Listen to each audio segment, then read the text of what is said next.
Hai semua, selamat datang di channel Baca Saham. Pada video ini, kita akan bahas satu topik dengan judul 5 saham ini duitnya banyak. Untuk itu, simak video ini sampai habis ya, agar mendapat pemahaman yang utuh. Kas merupakan salah satu aspek yang harus diperhatikan oleh investor. Kenapa? Perusahaan yang mempunyai kas melimpah tentu akan lebih aman dalam menghadapi berbagai kondisi, terutama ketika krisis. Selain itu, kas perusahaan juga cukup berkaitan dengan yang namanya hutang. Perusahaan yang punya banyak kas tentu akan lebih mudah dalam menyelesaikan hutangnya dibanding perusahaan yang hanya punya sedikit, yang mana harus kembali berhutang untuk membayar hutangnya. Pada video ini, tolak ukur yang kita gunakan untuk menentukan banyak tidaknya kas yang dimiliki adalah dengan membandingkan komponen liabilitas perusahaan. Sekarang, mari kita masuk saja ke dalam list sahamnya. Saham pertama, PT Panin Financial atau PNLF. Saham ini mempunyai saldo kas dengan nominal 5.052 M, khususnya sampai triwulan 2 2020. Dengan total investasi sebesar 5.521 miliar, itu berarti komponen kas PNLF berkontribusi sekitar 91,51%. Sedangkan, jika membandingkan dengan total aset perusahaan di angka 29.807 miliar, pos ini berkontribusi sekitar 16,95%.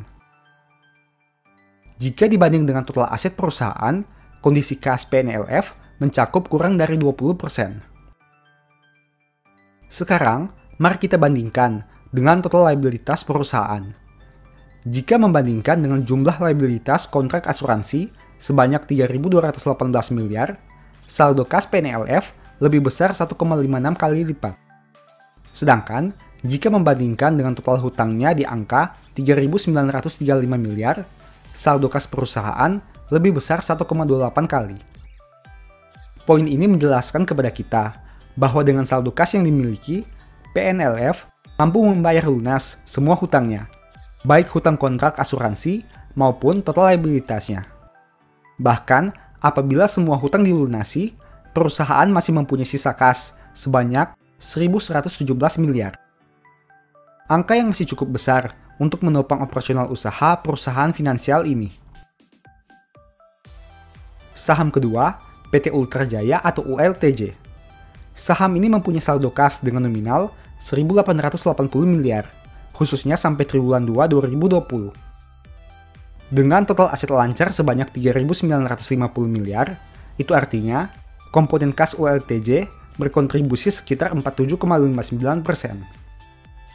Sedangkan, jika membandingkan dengan total aset perusahaan di angka 7.054 miliar, pos ini berkontribusi sekitar 26,65%. Kondisi ini memperlihatkan kepada kita bahwa saldo kas ULTJ bahkan mendominasi lebih dari 1/4 total aset mereka.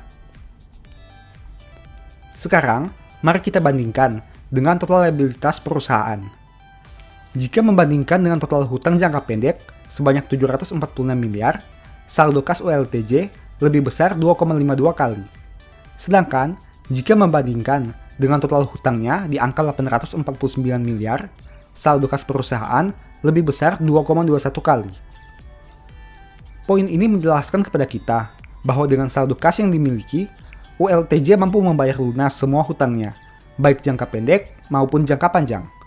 Bahkan, apabila semua hutang dilunasi, perusahaan masih punya sisa kas sebanyak 1.031 miliar. Angka yang masih cukup besar untuk menopang operasional usaha produsen susu kemasan ini. Saham ketiga, PT Sido Muncul atau Sido. Saham ini mempunyai saldo kas dengan nominal 782 miliar, khususnya sampai triwulan 2 2020. Dengan total aset lancar sebanyak 1.683 miliar, itu artinya komponen kas Sido berkontribusi sekitar 46,46%. Sedangkan, jika membandingkan dengan total aset perusahaan di angka 3.444 miliar, pos ini berkontribusi sekitar 22,71%. Kondisi ini memperlihatkan kepada kita bahwa saldo kas Sido bahkan mendominasi lebih dari 20% total aset mereka. Sekarang, mari kita bandingkan dengan total liabilitas perusahaan. Jika membandingkan dengan total hutang jangka pendek sebanyak 306 miliar, saldo kas Sido lebih besar 2,55 kali. Sedangkan, jika membandingkan dengan total hutangnya di angka 366 miliar, saldo kas perusahaan ini lebih besar 2,13 kali. Poin ini menjelaskan kepada kita bahwa dengan saldo kas yang dimiliki, Sido mampu membayar lunas semua hutangnya, baik jangka pendek maupun jangka panjang. Bahkan, apabila semua hutang dilunasi, perusahaan masih mempunyai sisa kas sebanyak 416 miliar. Angka yang masih cukup besar untuk menopang operasional usaha, produsen jamu dan obat herbal ini. Saham keempat, PT Indosemen Tunggal Prakarsa atau INTP. Saham ini mempunyai saldo kas dengan nominal 7.780 miliar, khususnya sampai triwulan 2 2020. Dengan total aset lancar sebanyak 12.294 miliar, itu artinya komponen kas INTP berkontribusi sekitar 63,28%. Sedangkan, jika membandingkan dengan total aset perusahaan di angka 27.037 miliar, pos ini berkontribusi sekitar 28,78%. Kondisi ini memperlihatkan kepada kita bahwa saldo kas INTP bahkan mendominasi hampir 30% total aset mereka. Sekarang, mari kita bandingkan dengan total kewajiban perusahaan. Jika membandingkan dengan hutang jangka pendek sebanyak 2.710 miliar, saldo kas INTP lebih besar 2,87 kali. Sedangkan, jika membandingkan dengan total hutangnya di angka 3.499 miliar, saldo kas perusahaan lebih besar 2,22 kali lipat. Poin ini menjelaskan kepada kita bahwa dengan saldo kas yang dimiliki, INTP mampu membayar lunas semua hutangnya, baik jangka pendek maupun jangka panjang.